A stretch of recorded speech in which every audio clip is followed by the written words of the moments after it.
বীরভূম জেলায় ফের নিরাপত্তা আতঙ্ক। গতকাল বীরভূমের সিউড়ি আদালতে বোমাতঙ্ক ছড়ানোর ঘটনার রেশ কাটতে না কাটতেই আজ 26শে ফেব্রুয়ারি বৃহস্পতিবার আতঙ্ক ছড়ালো বোলপুরের শ্রীনিকেতন পোস্ট অফিসে।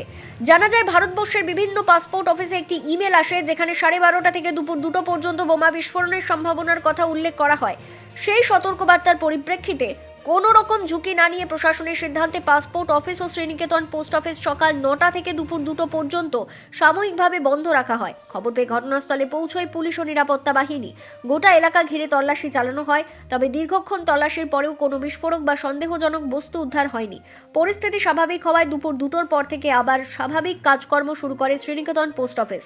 প্রশাসনের তরফে জানানো হয়েছে, সাধারণ মানুষকে আতঙ্কিত না হয়ে সতর্ক থাকার অনুরোধ করা হয়েছে।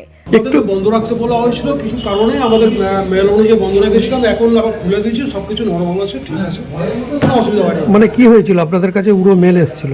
মেল এসেছিল, বন্ধ রাখতে বলেছিল, কিছু সিকিউরিটি পারপাস কিছু ঘটনা ঘটেছিল, ঘটনা না মানে বন্ধ রাখতে বলেছিল, আমরা সিকিউরিটি পারপাস বন্ধ রেখেছিলাম, তা 2টো পর্যন্ত, 2টোর পর খুলে দিয়েছি, সব কিছু ঠিক আছে, কোনো অসুবিধা নেই। নাকি আপনাদের কাছে মেল এসেছিল বোমাতঙ্ক?